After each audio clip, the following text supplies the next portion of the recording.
गए थे। भारत के 4 विकेट, कोहली, पंत सब हुए फ्लॉप। लेकिन फिर कप्तान रोहित के साथ मिलकर केएल राहुल ने मचाया ऐसा हाहाकार, पलट डाला मैच का पूरा रुख, उड़ाई ऑस्ट्रेलियाई गेंदबाजों की धज्जियां, टेस्ट को टी20 बनाते हुए लिखा। ऐसा इतिहास देख सदमे में है अभी भी पूरा क्रिकेट जगत, तो आखिर कैसे रोहित और राहुल के आगे नतमस्तक हुई कंगारुओं की क्रिकेट टीम बारिश के बाद कैसे कहर बनकर टूट पड़े। रोहित और राहुल ऑस्ट्रेलिया पर कितने रन ठोके, दोनों ने मिलकर दिखाएंगे। उनकी तूफानी बल्लेबाजी का पूरा वीडियो तो हमारे साथ अंत तक बन रहे। लेकिन उससे पहले आपको क्या लगता है कि रोहित, राहुल और ट्रेवल्स हेड में कौन सबसे बेस्ट ओपनर है? अपनी कीमती राय नीचे कमेंट करके जरूर बताइए। दोस्तों, ब्रिस्बेन गाबा के मैदान पर तीसरे दिन ऑस्ट्रेलिया ने भारत की हालत खराब कर दी। आपको बता दें, इंडिया और ऑस्ट्रेलिया के बीच तीसरे दिन जब यह कांटे का मुकाबला दोबारा शुरू हुआ, तब एलेक्स कैरी और मिचेल स्टार्क अपनी टीम को बहुत बड़े स्कोर की तरफ ले जाने के लिए मैदान में उतरे। दूसरी तरफ रोहित ने पहले ओवर से ही जसप्रीत बुमराह को उतार दिया। लेकिन बुमराह का साथ निभाने दूसरी तरफ गेंदबाजी में रविंद्र जडेजा आए थे, जिसे देखकर हर कोई हैरान था। रोहित शर्मा आखिर करना क्या चाहते थे? हालांकि उसका कुछ खास फायदा हुआ नहीं है। 103 ओवर लेकर आए जडेजा की अंतिम गेंद पर खतरनाक चौका मारकर एलेक्स कैरी ने भी अपनी धमाकेदार 50 पूरी कर ली थी, जो टीम इंडिया के लिए किसी बड़े झटके से कम नहीं था। इन दोनों को भी राहुल का साथ निभाने के लिए आए थे। लेकिन दोस्तों, मिचेल स्टार्क की आंधी में यह सितारा भी ज्यादा देर टिक नहीं पाया। तीसरा ओवर लेकर आए, इस बार स्टार्क ने पहली ही गेंद पर गिल को अपने जाल में फंसाया। गेंद उनके बल्ले का बाहरी किनारा लेकर सीधा स्लिप में खड़े मिचेल मार्श की गोदी में गई और दौड़ते हुए ऑस्ट्रेलिया ने तो जैसा जश्न मनाया, वह तो भारत के जख्मों पर छिड़कने जैसा था, जहां शुभमन भी केवल 1 रन बनाकर पवेलियन चल दिए। ऐसे में अब राहुल का साथ निभाने किंग कोहली मोर्चा संभालने मैदान में उतर चुके थे। यहां से इन दोनों ने बेहद संभालकर भारतीय पारी को आगे बढ़ाना शुरू किया।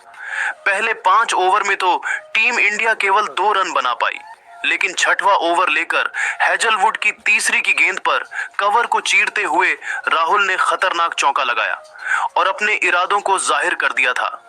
5वीं गेंद पर एक बार फिर राहुल ने गेंदबाज को चौके के दर्शन कराए और अचानक से यह उनके हमले से ऑस्ट्रेलिया चकित था। लेकिन दोस्तों, पूरे हिंदुस्तान में तो मायूसी उस समय छा गई जब जोश हैजलवुड ने 8वें ओवर की दूसरी गेंद पर विराट कोहली को एलेक्स कैरी के हाथों कैच आउट करवाकर टीम इंडिया को तीसरा सबसे बड़ा झटका दिया, जहां विराट केवल 3 रन बनाकर पवेलियन चल दिए और सबका दिल तोड़ गए। तभी एक बार फिर बारिश आ जाती है और मैच को रोकना तभी एक बार फिर बारिश आती है और मैच रुक जाता है, और इतनी लंबी बारिश होती है कि सीधा टी ब्रेक ले लिया जाता है।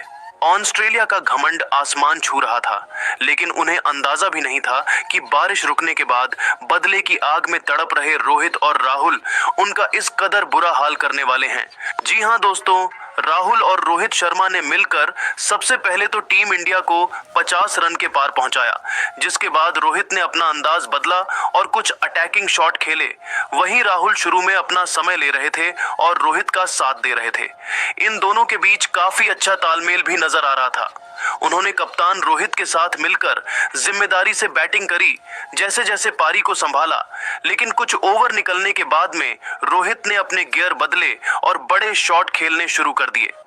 रोहित शर्मा काफी अच्छे लय में नजर आ रहे थे, वहीं राहुल भी रोहित शर्मा का अच्छा साथ देते हुए नजर आ रहे थे। जिसके बाद 31वें ओवर में इन दोनों ने अर्धशतकीय साझेदारी पूरी कर ली और साथ में भारत को भी 120 रन के पार पहुंचा दिया। देखते ही देखते भारतीय कप्तान रोहित शर्मा ने भी अपनी हाफ सेंचुरी पूरी कर ली। अब रोहित और राहुल ने भारत की पारी को संभाल लिया। हालांकि ऑस्ट्रेलिया के गेंदबाज भी विकेट लेने की भरपूर कोशिश कर रहे थे, लेकिन अब इन दोनों के बीच काफी अच्छा तालमेल नजर आ रहा था। रोहित और राहुल ने अपने अब तेवर भी चेंज कर लिए थे, जिसके ओवर में कम से कम एक चौका तो लगा ही रहे थे। वहीं नीतीश तो शुरू में अपना समय लेकर खेल रहे थे। अब इन दोनों के बीच भी अच्छा तालमेल नजर आ रहा था। राहुल भी अब तेजी से अपने शतक की ओर बढ़ते हुए नजर आ रहे थे, जिसके बाद नीतीश और राहुल के बीच भी 50 रन की साझेदारी हो गई और फिर वह मोमेंट आया जिसका सबको बेसब्री से इंतजार था। केएल राहुल ने मिचेल स्टार्क के खिलाफ एक चौका और एक खतरनाक छक्का एक ही ओवर में लगाकर अपनी सेंचुरी भी पूरी कर ली और अपने सिलेक्शन को सही साबित कर दिखाया।